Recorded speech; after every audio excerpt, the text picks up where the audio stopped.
Hey guys, welcome back on the channel. So let's talk a little bit about tokenized Bitcoin coins. These are basically representations of Bitcoin. All of these listed here are tokenized versions of Bitcoin, but they are not Bitcoin because they are a way for users to hold Bitcoin outside of Bitcoin native chain. Probably wrapped Bitcoin WBTC is the most popular one and the most used one. This was a way that developers came up with to allow people to use Bitcoin, or in this case a Bitcoin pegged asset, in the Ethereum blockchain, and this became wildly popular in Ethereum layer 2s.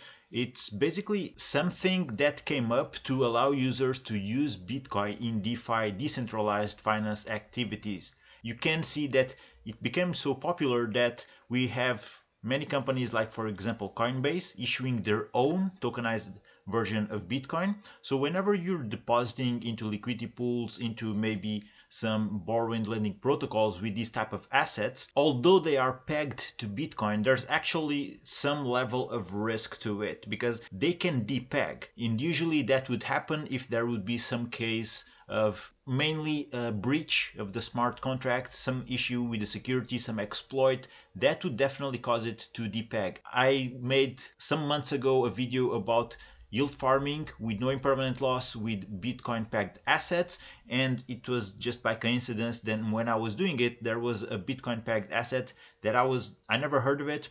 I checked it because there was a very profitable liquidity pool with it, and in that same day it was depegging.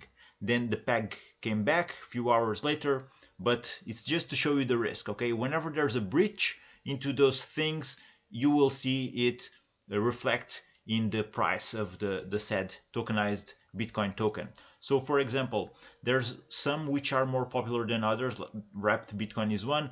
TBTC is also one that has been getting a lot of attention. And the difference behind all of this is that there will usually be some sort of different way that they are being developed. So they will have different teams behind having their own coding to make sure that people deposit Bitcoin, and that deposit Bitcoin allows them to mint this tokenized version of it. If you want to redeem your Bitcoin back, you can. You just return this or other. I'm just showing you TBTC for the sake of it, but you return it and it will get you your Bitcoin back. In the meanwhile, you were able to use this in many DeFi opportunities, like I said. There's also a very popular one, which is BTCB, Bitcoin's own tokenized version on Binance Smart Chain, but these are some of the ones that we can check. There's many others, and from here on we have been seeing some to be developed in specific blockchains. For example, Avalanche Bridged BTC.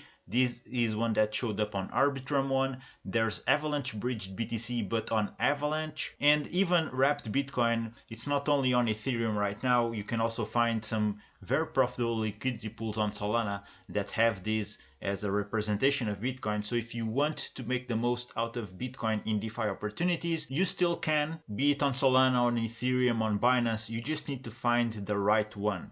Now don't just hop into a liquidity pool that has a Bitcoin tokenized asset. Of course, you should do some research about it. You should see the team behind it. For example, there's Solve BTC. This became quite popular. Let's find it here. So here we have it. I believe the team behind this one is Doxed. You can also find plenty of DeFi opportunities where you can hold this token, deposit it. You see there's plenty of chains: Rootstock, Tyco Mode, Sonic, Berachain, Say, Polygon, among many others. So you see that there's actually no shortage of options, but there is definitely risk to it. Holding this is much riskier than holding native Bitcoin because we are exposed to smart contract risk, and Bitcoin purists, they will stay away from this. They won't even touch or risk their Bitcoin in DeFi activities, even if it's in the shape of some tokenized version that never had a security issue. But I mean, that's up to each and everyone's own decisions. You gotta put some research on it, but nonetheless, if you want to hold Bitcoin outside of Bitcoin's native blockchain,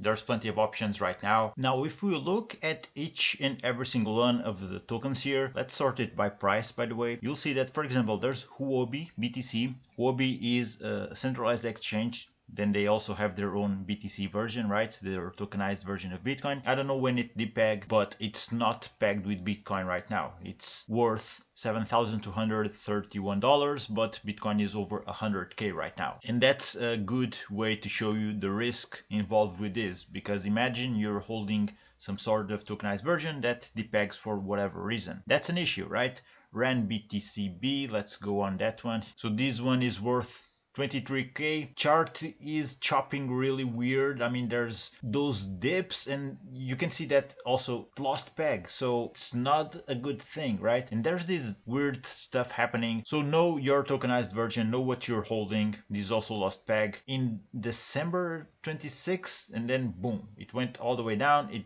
did not get back into peg as of today. So as with anything, there will be more reliable tokenized assets of Bitcoin than others. There's also this Midas MBTC. In this case, MBTC is part of a suite of tokens issued by Midas, which includes MT Bill, MBasis, and MBTC. These tokens are designed to bring institutional grade assets to the open web, making investing accessible, global, and permissionless. Okay, so Midas is involved with RWA, real world assets, and they also have their own tokenized version of Bitcoin. So the end goal here with this one, they want to create investment opportunities, and they come up with these tokenized assets as part of their strategies. So like I said before, there will be different aspects to each. Some of them will just be smart contracts that allow you to deposit your Bitcoin, lock it, in return you'll mint their tokenized asset, bridge it to Ethereum or Ethereum layer 2s, maybe Solana, start using it there. But this just goes to show you there's still risk to it, definitely. But right now we are seeing more and more DeFi opportunities showing up on Bitcoin's ecosystem, mainly on Bitcoin layer 2s. I can make a video about it. Let me know in the comments if that's something you would be interested on. But there's more opportunities on Core Network, for example, even Stacks. As time goes by and DeFi evolves, there will be more and more opportunities closer to Bitcoin's ecosystem. And also, even these tokenized versions,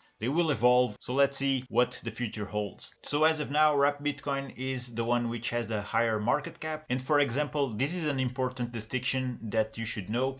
Bitcoin in here is held by a custodian, and that custodian it's BitGo. So in the end, there's still a custodian behind it, and same thing goes for BTCB. The custodian is Binance. This is issued by Binance. And whenever you're just holding a token that is issued by a centralized exchange, well, just know that everything that happens behind their walls, we don't have access to it. We have to trust their words. So if you are a Bitcoin holder or are planning to hold Bitcoin for the long run, don't trust on this, I would say.